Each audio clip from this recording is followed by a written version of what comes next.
Les chemins de la connaissance. Cette semaine, Pascal Lismonde nous présente le stoïcisme à l'ombre d'un portique. Aujourd'hui, le nouveau stoïcisme, les Romains et l'histoire, avec Carlos Lévy et Marcel Conche.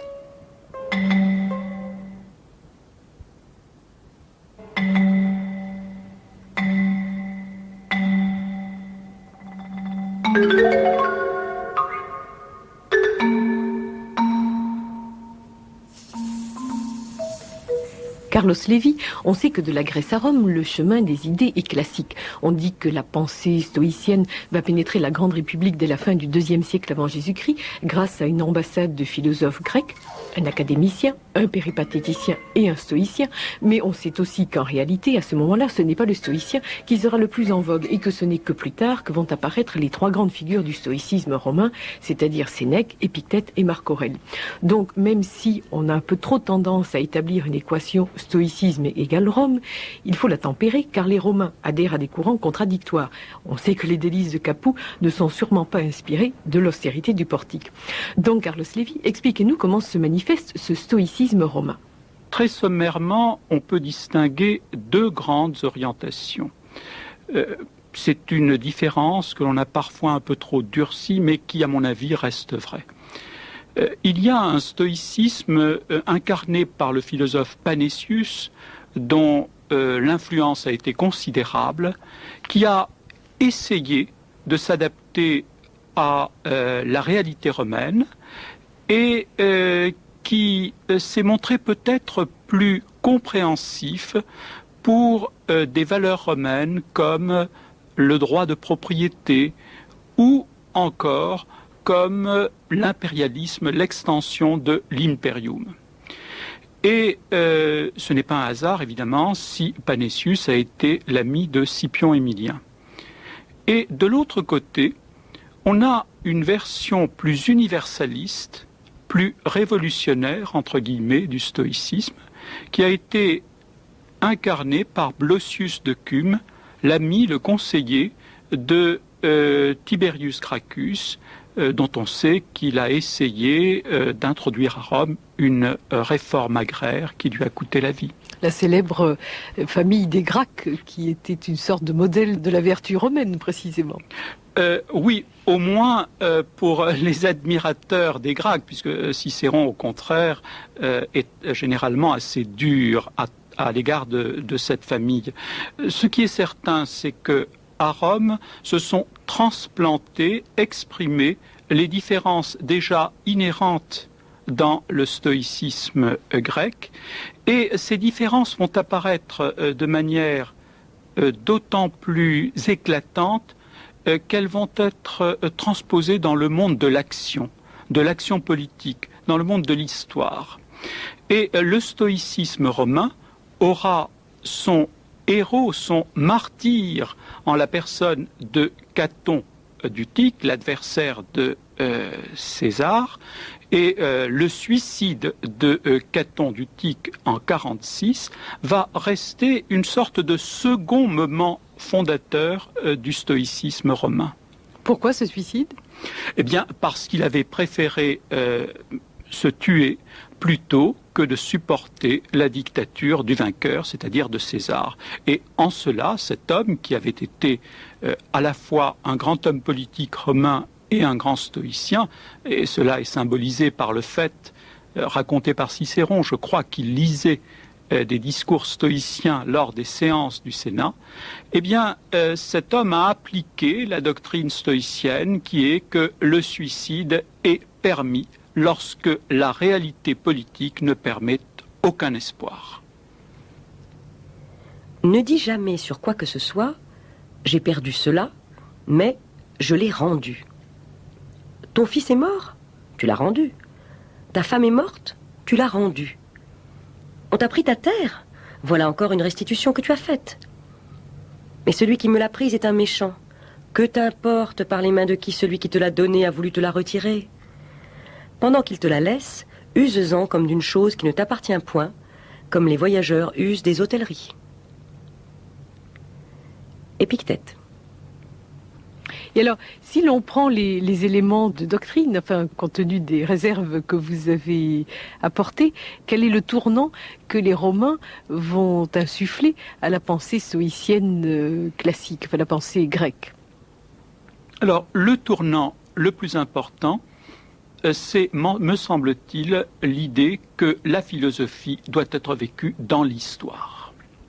C'est la condamnation chez pratiquement tous les philosophes romains, et en tout cas chez tous les stoïciens, c'est vrai qu'il y a une réserve pour les épicuriens, de ceux qui vivent à l'ombre des écoles, et qui sont en quelque sorte protégés par leur statut de philosophe professionnel. Ô combien la réserve chez les épicuriens, puisque précisément il s'agissait de se mettre en dehors de la vie politique et de la vie de la cité. Oui, il y aurait quelques nuances à apporter, mais c'est vrai que dans le stoïcisme, en tout cas, on a vécu la philosophie stoïcienne dans l'histoire, et que c'était probablement beaucoup plus difficile que de la vivre à l'ombre des écoles. Alors, vous me direz, c'est simplement un changement de milieu, mais ce changement de milieu induit des changements de perspective, des différences dans l'approche des choses qui sont beaucoup plus difficiles à conceptualiser, mais qui donnent cette texture, ce style particulier au stoïcisme romain. Et j'ajouterai encore que le stoïcisme romain a utilisé un mode d'expression privilégié qui est la sententia. La sententia, c'est-à-dire cette phrase courte qui enserre une pensée dans la brièveté, dans la concision, de manière à la rendre plus forte, plus efficace. Vivre dans l'histoire, c'est aussi en référence avec cette grande période de l'histoire romaine, puisque on se situe là donc au 1er, 2e siècle juste après Jésus-Christ. Sénèque était le précepteur de Néron. Marc Aurèle lui-même sera empereur, donc c'est un grand moment encore de l'expansion romaine en Méditerranée. Donc il semble que cette philosophie finalement serve aussi au dessein de la Pax Romana. Oui, la Pax Romana n'a jamais été vécue par les stoïciens romains comme quelque chose qui serait en contradiction avec l'expansion romaine.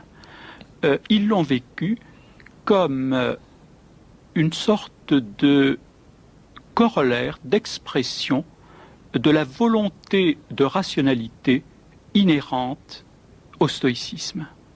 Et étendre l'Empire romain, pour Sénèque comme pour Marc Aurèle, c'était apporter le règne de la raison à des populations qui vivaient dans une certaine obscurité. Avec en même temps, je suppose, l'idée d'un grand dessein qui doit être celui de l'individu quand il s'affronte à la société, enfin quand il essaie de trouver sa place dans la société, et qui semble un élément très important de l'éthique stoïcienne.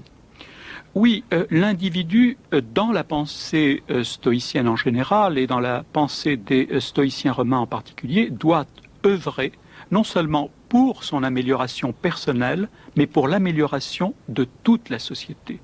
Le philosophe stoïcien est quelqu'un qui aime l'humanité, et ce thème est constant, notamment chez Marc Aurèle, qui se met en garde souvent contre la tentation du mépris ou de la haine. Alors, de manière très concrète, en quoi les stoïciens romains ont-ils modifié la société romaine? On peut évoquer plusieurs aspects de cette action. Par exemple, d'une manière générale, un souci de plus grande humanité dans le traitement des esclaves. Chez Sénèque notamment, et en particulier dans une lettre célèbre à Lucilius.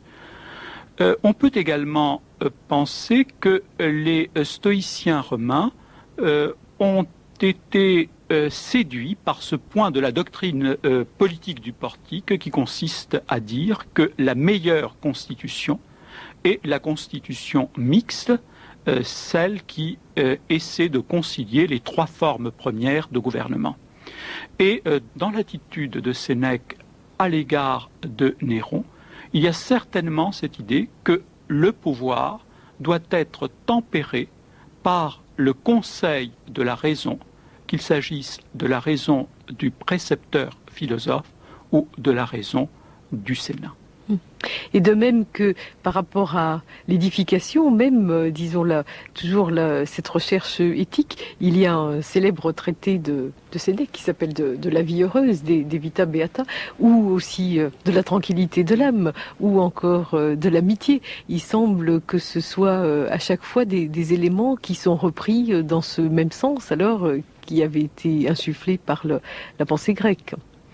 Oui, avec toujours cet apport supplémentaire qui est la confrontation à la réalité. On trouve notamment dans le De Vita Beata de Sénèque, auquel vous avez fait allusion, un passage très intéressant dans lequel Sénèque répond à ceux qui lui reprochent de trop aimer le pouvoir et de trop aimer l'argent. Autrement dit, les griefs qui ont toujours été et qui sont encore de nos jours adressés à Sénèque. Et l'argumentation de Sénèque peut convaincre ou ne pas convaincre, mais elle présente le mérite d'avoir été formulée de manière très cohérente, très forte.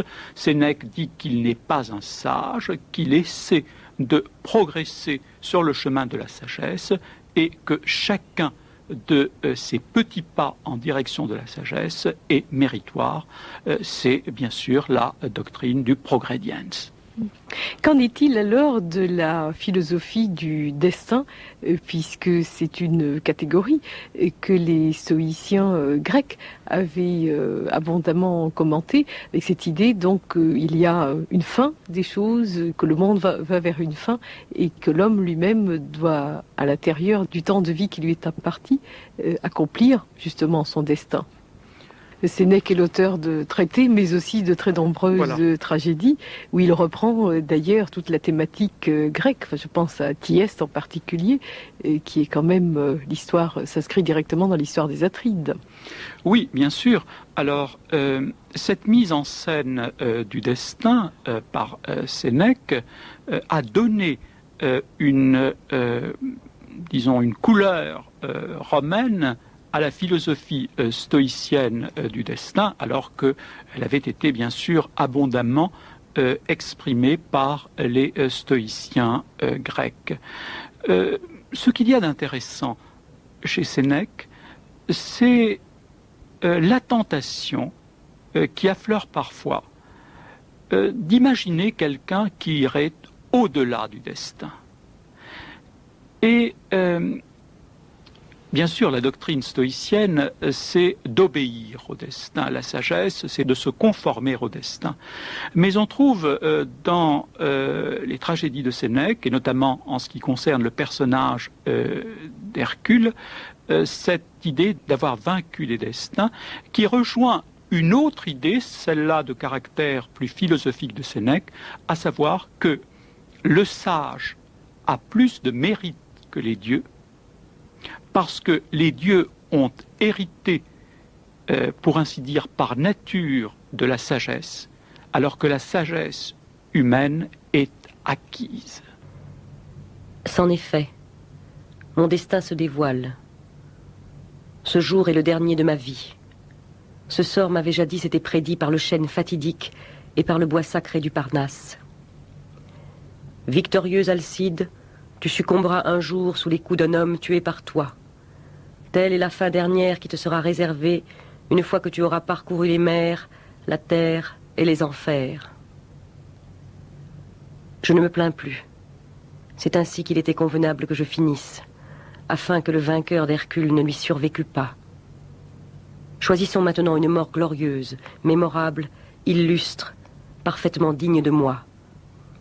Je rendrai cette journée célèbre, que l'on coupe toute cette forêt et que le bois de l'Euta soit abattu. Qu'un immense bûcher reçoive Hercule, mais que la flamme qui consumera Hercule éclaire le monde tout un jour. Poursuis désormais seul ta route, ô soleil. Je te quitte. Moi qui fus partout ton compagnon, je vais au Tartare. Je gagne le royaume des mânes. Mais j'emporterai pourtant là-bas, dans leurs abîmes, cette gloire insigne de n'avoir jamais été vaincu, moi, Alcide, par aucun fléau qui m'attaquait en face. Et d'avoir vaincu tous les fléaux en les attaquant en face, moi, Alcide. Sénèque, Hercule furieux. Sénèque a toujours pensé que la sagesse stoïcienne devait se réaliser, qu'elle n'était pas une sorte d'idéal après lequel on devrait courir indéfiniment, un sage tous les 100 ans, plus rarement encore, mais quelqu'un, donc le sage, qui devrait exprimer sa sagesse dans la société dans laquelle il vit. Et en cela, Sénèque se montre l'influence qu'il a subie de l'école des Sextii, une école philosophique purement romaine, qui se défendait d'être stoïcienne, mais qui a beaucoup défendu justement l'idée de cette présence immédiate de la sagesse. Pour autant, il lui faudra achever sa vie d'une manière assez tragique lui-même, puisque Sénèque recevra l'ordre de se suicider de la part de Néron, puisqu'on l'accuse d'avoir trempé dans une conspiration. Et donc c'est aussi une manière d'accomplir un dessein stoïcien. Les stoïciens romains ont été marqués par le suicide de Caton. Et c'est devenu pour eux un modèle, un exemple à suivre lorsque la situation devient intenable. Et si vous le permettez, je ferai un rapprochement qui peut paraître un peu étrange entre la sententia stoïcienne et le suicide. Il s'agit, dans un cas comme dans l'autre, de montrer que l'on est parfaitement maître de ce qui par nature est difficilement maîtrisable, qu'il s'agisse de la pensée ou de la vie. C'est laisser l'interlocuteur sans autre réaction possible que l'admiration. Mais est-ce que la mort serait affaire de logique alors ? La mort est-elle affaire de logique ? Oui, si l'on admet que le système stoïcien est entièrement présent en chacune de ses parties, en chacun de ces moments. Donc la décision de Sénèque n'est pas une décision de caractère purement éthique. Dans son esprit, du moins on peut le supposer, c'était une décision de caractère également logique et je dirais de caractère également physique. La vie de Marc Aurèle, donc l'autre grand stoïcien romain, est moins tragique quant à sa fin dernière, mais tout autant marquée de certaines désillusions, puisque ce grand empereur qui a à combattre contre certaines invasions barbares, je pense aux Parthes qui sont parmi les plus célèbres de l'époque, a à souffrir dans sa vie privée quelques vicissitudes, puisque lui-même donne souvent l'image de la résignation, mais sa femme était plutôt infidèle, il a eu quelques malheurs avec son fils, donc il semble que cette propension à la sagesse qu'il développe dans ses écrits soit une manière de se résigner. Ça ne devait pas l'étonner dans la mesure où lui-même dit souvent dans les pensées que le spectacle du monde est un spectacle désolant, mais qu'en même temps, ce spectacle désolant ne doit susciter d'autres réactions que la compréhension et l'amour. Et c'est bien sûr ce qui fait la force et peut-être le caractère tragique du personnage de Marc Aurèle, qui n'est pas un personnage enfermé dans sa sagesse, mais un personnage en constante communication avec les autres et qui dit dans une de ses pensées, je crois, qu'il faut qu'il puisse voir dans l'âme des autres, mais il faut aussi que les autres puissent voir dans sa propre âme à lui. L'Asie, l'Europe sont des coins du monde. Toute la mer n'est qu'une goutte de l'univers. Le mont Athos n'est qu'une motte de terre. Le temps présent n'est qu'un point dans la durée. Toutes choses sont petites, changeante, périssable. Tout vient de l'univers, tout est parti de ce commun principe qui gouverne les êtres. On en est la conséquence nécessaire. Même la gueule du lion, les poissons mortels, tout ce qui peut nuire, comme les épines, la boue, sont des accompagnements de ces choses si nobles et si belles. Ne va donc pas t'imaginer qu'il y ait là rien d'étranger à l'être que tu révères. Réfléchis à la source véritable de toute chose. Marc Aurèle. Est-ce que l'on pourrait dire, en conclusion, Carlos Lévy, si l'on essaie de rassembler, je sais que les conclusions, quelquefois, font partir sur des routes un petit peu trop divergentes, mais si l'on essaie de rassembler cet apport de ce qu'on appelait le néo-stoïcisme romain, est-ce qu'il ne faut pas y voir aussi une nouvelle proposition quant au rôle de la divinité dans l'univers et qui aurait fait en quelque sorte le lit aussi du christianisme? Oui, puisque d'une part, le stoïcisme a toujours accordé une grande importance non seulement à la divinité en tant que raison de l'univers, mais même aux différents cultes dans lesquels il a vu l'expression populaire, naïve, maladroite d'une vérité, à savoir que la providence régit l'univers. À l'époque de Marc Aurèle, c'est encore plus vrai puisqu'il y a une religiosité plus grande de la société romaine et que le stoïcisme romain païen ait préparé d'une certaine manière la voie au christianisme par la création d'un vocabulaire, par la diffusion de certains thèmes, cela me paraît tout à fait évident. Et vous-même, Marcel Conche, vous vouliez ajouter quelque chose à propos de cette orientation chrétienne ? Saint Paul était du même pays que beaucoup de stoïciens. Tars, c'était un milieu stoïcien. Et Saint Paul, dans les Actes, a des formules stoïciennes. Et vous savez que le manuel d'Épictète était un classique chez les moines, voyez.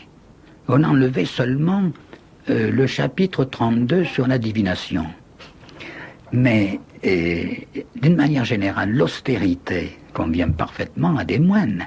L'idée qu'il y a une providence, c'est parfait pour des moines.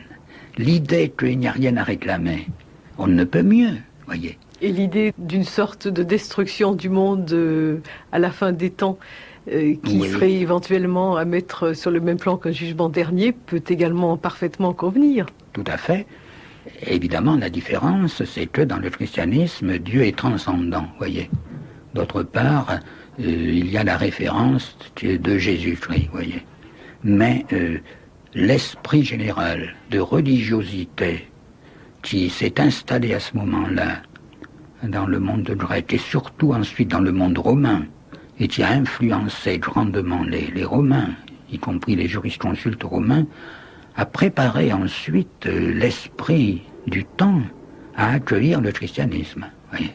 Et c'est pourquoi, plus tard, bien des chrétiens ont été en même temps stoïciens, voyez, au XVIIe siècle, au XVIe, et aujourd'hui, ça c'est une autre question, encore. Mais pour le XVIe siècle, il y aurait toute la question du stoïcisme de Montaigne, par exemple, ensuite Guillaume du Vers, etc. Et permettez que je lise une phrase du traité des devoirs de Cicéron. Dépouiller autrui et augmenter ses aises aux dépens des autres. Voilà qui est contraire à la nature, bien plus encore que la mort, la pauvreté, la douleur, que tous les accidents qui peuvent arriver à notre corps ou à nos biens extérieurs, car c'est là supprimer la vie commune et la société des hommes. Si nous sommes disposés à dépouiller et à léser autrui à notre profit, la société du genre humain, qui est par-dessus tout conforme à la nature, doit nécessairement se rompre. Alors ici, c'est l'affirmation absolue que nous ne faisons qu'un avec tous les autres du genre humain. Il y a une seule équipe humaine. Et il y a chez les stoïciens ce sentiment très fort d'une solidarité humaine qui traverse toutes les nations, toutes les cités, et qui va jusqu'aux extrémités de l'humanité. Et il n'y a pas le mot amour, comme chez les chrétiens, mais il y a cette notion d'un devoir humain de chaque homme envers tout homme.